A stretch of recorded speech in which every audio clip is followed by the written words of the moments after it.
Hello à tous.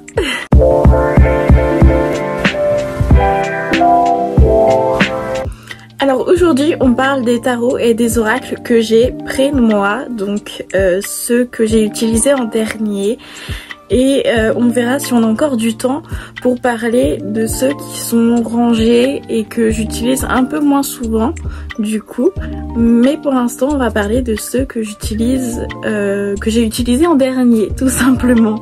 Donc c'est pas forcément ceux que j'utilise le plus mais ceux que j'ai utilisés en dernier.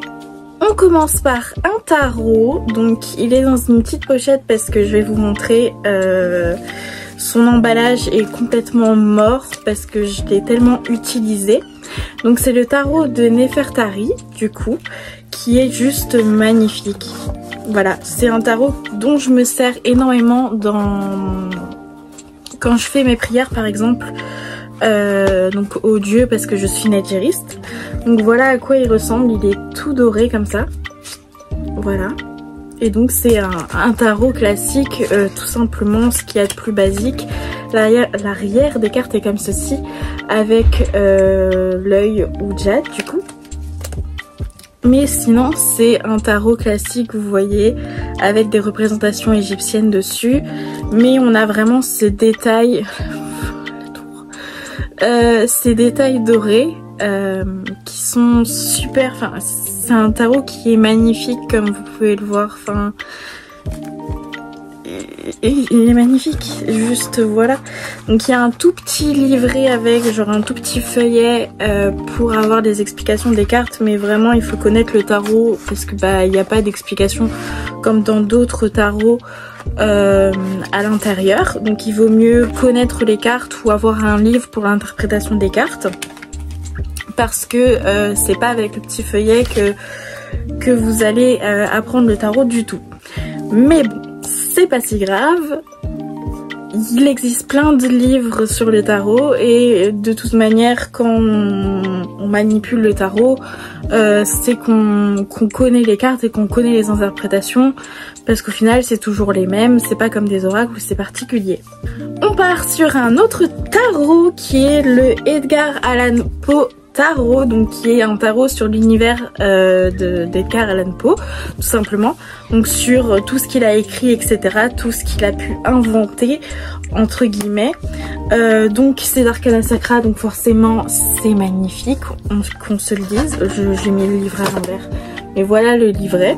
Donc là c'est un livret qui est plus complet, vous voyez, on a plus de choses à l'intérieur, donc ça nous permet, si on a un doute sur l'interprétation des cartes, d'avoir l'interprétation de la carte dans le livret.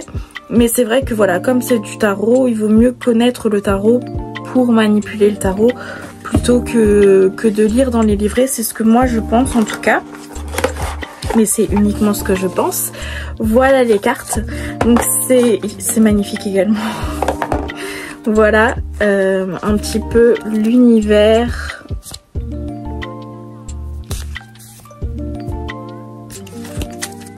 Et voilà l'arrière des cartes. Il y a eu un gros blanc parce que j'étais subjuguée par la beauté des cartes. Tout simplement. C'est un tarot qui est magnifique et donc on a la boîte comme ça. Donc voilà, c'est un tarot qui est plutôt direct, qui va travailler les parts d'ombre des personnes.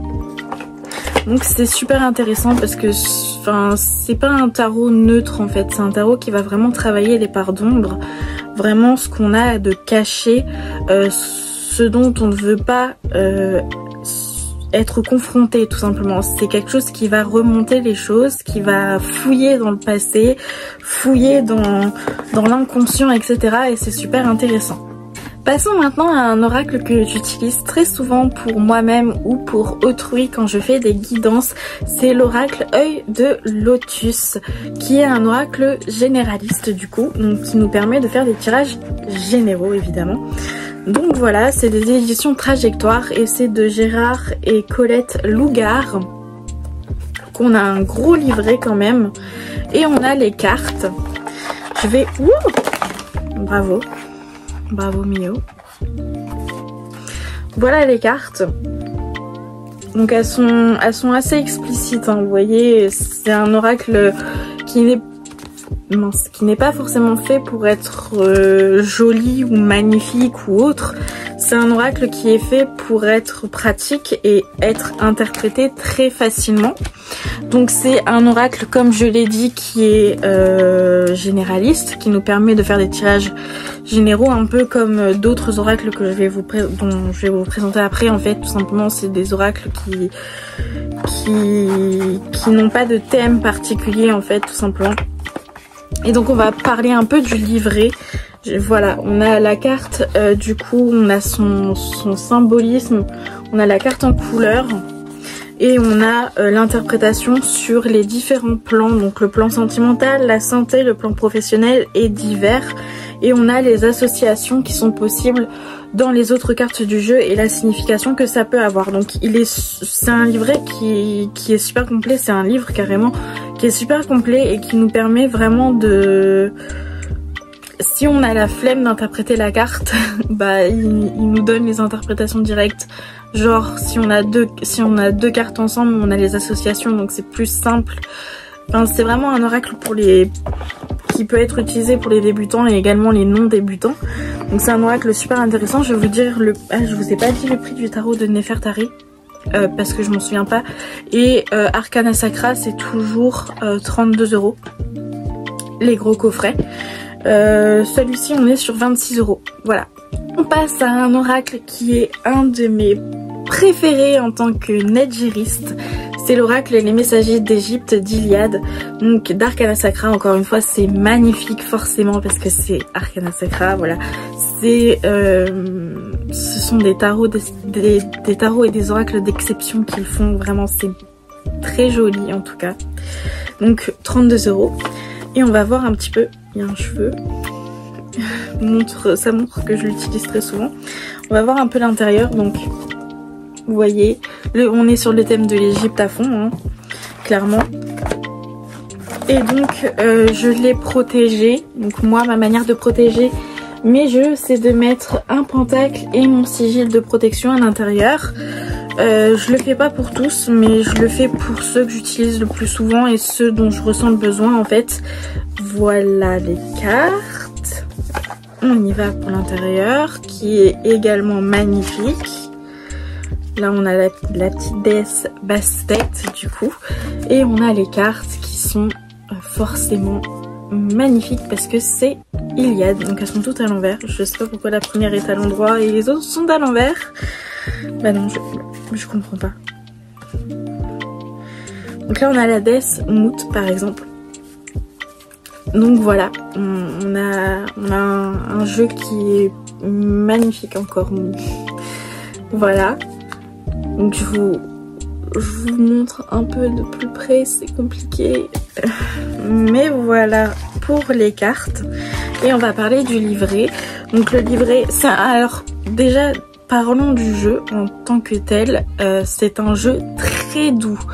C'est un jeu très bienveillant. C'est vraiment un jeu qui vous permet de faire des tirages cocooning un peu. C'est un peu les tirages safe en fait, beaucoup de mots en anglais. Mais en gros c'est un jeu adorable en fait, qui est super bienveillant dans les messages, même quand il doit vous passer un message négatif. Il le fait de manière très douce, donc c'est super intéressant. Le livret est également très intéressant, il est en couleur donc il est magnifique. On a du coup la divinité, l'entité, la créature, etc. Son nom, la carte, 3 mots-clés et ensuite on a l'explication de qui c'est.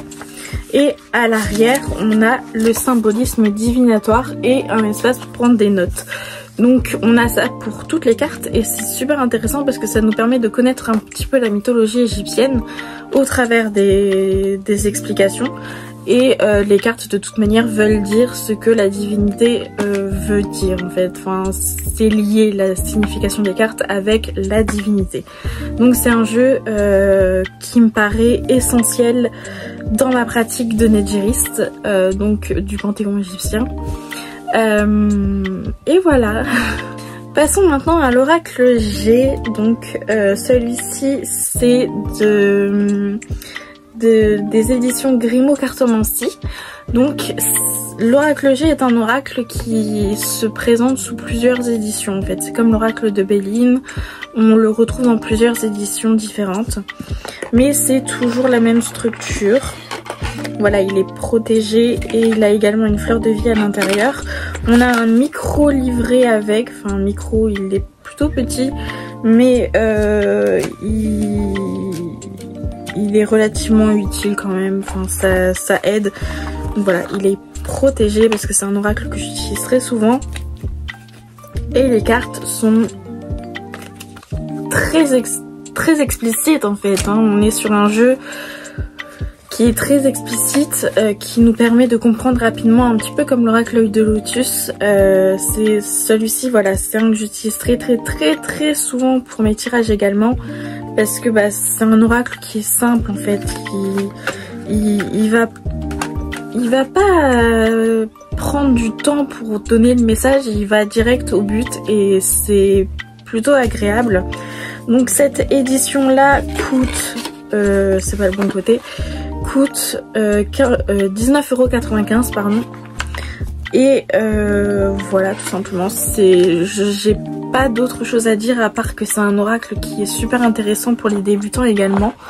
Donc voilà pour l'oracle G, qui est un de mes oracles préférés également. Voilà, c'est un que j'utilise le plus souvent et que j'apprécie énormément. Passons maintenant au fameux oracle de la triade. Donc il a également bien vécu. Donc les boîtes comme ça en fait souvent ça s'abîme très vite, hein. Qu'on soit clair. À l'intérieur il y a un mini livret également. Bon, ça vous aide pas forcément à l'interprétation. C'est vraiment un aide-mémoire quand vous connaissez déjà le jeu ou que vous avez juste un petit doute, etc.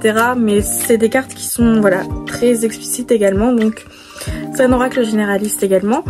Que dire de plus? C'est un oracle franc. Il va droit au but. C'est pas comme l'oracle G où il va doucement quand même en fait. Enfin, l'oracle G, il dit la vérité sans t'agresser. Lui, il t'agresse en mode tu veux savoir? Bah tu sais maintenant. C'est un petit peu l'essence de ce jeu en fait. Donc il est très explicite également, on comprend facilement en fait ce qu'il veut dire. Donc voilà, l'arrière des cartes est comme ceci. Et il m'a coûté du coup, je ne sais pas, c'est pas écrit. Ce n'est pas écrit, donc voilà. Et terminons par le dernier oracle que j'ai à vous présenter, qui est l'oracle des métamorphes de Lucy Cavendish. Donc je les ai quasiment tous de Lucy Cavendish parce que j'adore son univers, qui est protégé également. J'adore son univers en fait tout simplement, donc les cartes sont très jolies. Donc par contre on peut pas les avoir à l'envers parce que le symbole, comme vous pouvez le voir, enfin on le voit en fait que les cartes sont à l'envers quand on tire les cartes. Les tranches sont dorées. Et du coup les cartes sont très jolies, voilà. C'est sur le thème un petit peu voilà, on a Kitsune, donc c'est vraiment sur le thème des métamorphes. On a l'enfant loup, on a la sirène, etc. et la femme tortue. On a le frère raton laveur. Enfin, on a vraiment l'univers des animaux, etc. On en a un, donc là on a la carte du petit chaperon rouge, mais on en a un sur les contes de fées dont je vous parlerai un jour en fait, tout simplement. Un jour. On a le livret qui est assez complet, donc on a la petite carte, on a son nom et on a ensuite le message et l'interprétation de la carte avec son message divinatoire et du coup on a également la signification en fait du personnage qu'on a sur la carte. Donc c'est un oracle qui est intéressant par son univers tout simplement, mais aussi parce que c'est un oracle qui est relativement doux et qui passe les messages en douceur, je trouve, comparé à d'autres oracles. Donc il est intéressant de travailler avec. Donc voilà pour cette vidéo, j'espère que ça vous a plu de plonger un petit peu dans mes oracles et mes tarots. Donc on a essentiellement du Arcana Sacra parce que voilà, c'est l'amour, voilà. Donc j'espère que ça vous a plu. J'espère qu'on se retrouvera également pour une prochaine vidéo, que vous serez là. Et je vais vous demander du coup, si vous le souhaitez, de vous abonner, de liker la vidéo et de la partager du coup sur les réseaux sociaux pour me permettre d'avoir plus de visibilité. Et du coup, à bientôt, je vous souhaite une bonne journée et bisous.